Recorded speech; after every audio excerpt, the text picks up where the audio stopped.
ಸ್ವಾರ್ಥದ ರಾಜಕಾರಣ ಅನಿಸುತ್ತೆ. ಅವ್ರವ್ರ ವೈಯಕ್ತಿಕ ಏನಿರ್ತಾವ ಗೊತ್ತಿಲ್ಲ. ಇಂಥ ಈ ವ್ಯವಸ್ಥೆ ಬರಬಾರ್ದು ರಾಜಕಾರಣ ವ್ಯವಸ್ಥೆಯಲ್ಲಿ. ಯಾಕಂದ್ರೆ ನಮ್ಮನ್ನು ಸಾಕಷ್ಟು ಜನ ನೋಡ್ತಿರ್ತಾರೆ. ಇದರಿಂದ ನನಗೆ ಇದ್ರ ಬಗ್ಗೆ ಜಾಸ್ತಿ ಮಾಹಿತಿನೂ ಇಲ್ಲ. ಯಾಕಂದ್ರೆ ನಾನು ಟಿವಿ ನೋಡಂಗಿಲ್ಲ, ನ್ಯೂಸ್ ನೋಡಂಗಿಲ್ಲ. ಇದ್ದಿದ್ದು ಫ್ಯಾಕ್ಟ್ ಹೇಳ್ಬೇಕು, ನಾನು ನ್ಯೂಸ್ ನೋಡಿರಂಗಿಲ್ಲ. ನನಗೆ ಗೊತ್ತಿಲ್ಲ.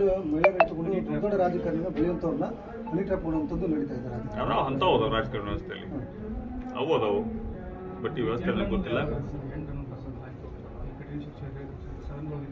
ಈ ಸದನದಾಗ ಚರ್ಚೆ ಆಗೈತಿ. ಇದಕ್ಕೆ ಕಾಯ್ದೆ ಬೇರೆ ಕಾಯ್ದೆ ತಿದ್ದುಪಡಿ ಆಗ್ಲೇಬೇಕಷ್ಟೆ. ಇದೊಂದು ಜೊತೆಗೆ ನೀವೇನು ಅಕ್ರಮ ಸಕ್ರಮ ಅಂತ ಹೇಳತ್ತಿದ್ರಿ. ಈಗ ನಮ್ಮ ಶಹರದಲ್ಲಿದ್ದಂಥ ಅಕ್ರಮ ಸಕ್ರಮ ಏನು ಹಿಂದಾದಂಥ ಮನಿಗಳಿದ್ದು ಸಂಪೂರ್ಣವಾದಂಥ ಅಂಥ ಮನಿಗಳೇನದಾವು ಅವನ್ನ ಸಕ್ರಮಗೊಳಿಸಿ ಅವ್ರಿಗೆಲ್ಲ ಟ್ಯಾಕ್ಸ್ ತುಂಬಿಸ್ಕೊಂಡು ಅವ್ರಿಗೆ ಸಕ್ರಮಗೊಳಿಸ್ಕೊಡುವಂಥ ಕೆಲಸ ಪ್ರಥಮ ಬಾರಿಗೆ ನಮ್ಮ ಕಾಂಗ್ರೆಸ್ ಸರ್ಕಾರ ಮಾಡಿದ್ದಕ್ಕೆ ಅಭಿನಂದನೆ ಸಲ್ಲಿಸ್ತೇನೆ.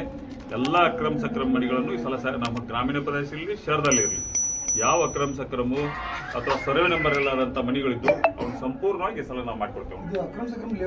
ಯಾವ ಮಾನ್ಯತೆ ಕೊಡಂಗಿಲ್ಲ. ಆಮೇಲೆ ಆ ಥರದಿದ್ರೆ ಯಾರೋ ಒಂದು ಕಂಪ್ಲೇಂಟ್ ಕೊಟ್ಟರು ಕೂಡ ಇಮಿಡಿಯೇಟ್ ತಕ್ಷಣ ಬಂದಕ್ಕೆ ಹುಡುಗರು ಬರ್ತಾರೆ. 40 ಲೀಸ್ಟ್ ತೊಗೊಂಡ್ಬರ್ತಾರೆ, ಒಂದೆರಡು ಏನೋ ಡೆಮಾಲಿಷ್ ಮಾಡಿ ಹೋಗ್ತಾರೆ. ಉಳಿಕಿದ್ದು ಇಲ್ಲ, ಹೊಸ ಅಕ್ರಮ ಸಕ್ರಮಗಳನ್ನ ನಾವು ಅದಕ್ಕೆ ಜಾಸ್ತಿ ಇವತ್ತು ಕೊಡುವಂಥ ಕೆಲಸ ಇಲ್ಲ. ಅಂಥವು ಯಾವ ಇದ್ರು ಕೂಡ ತಕ್ಷಣ ಬಂದ್ ಮಾಡಿಸುವಂಥ ಕೆಲಸ ನಾವು ಮಾಡ್ತೀವಿ. Thank you. ಕ್ಷಣ ಕ್ಷಣದ ಮಾಹಿತಿಗಾಗಿ ನೋಡ್ತಾ ಇರಿ ನೇಷನ್ ನ್ಯೂಸ್. ಕಾಮೆಂಟ್ ಮಾಡಿ, ಲೈಕ್ ಮತ್ತು ಶೇರ್ ಮಾಡಿ.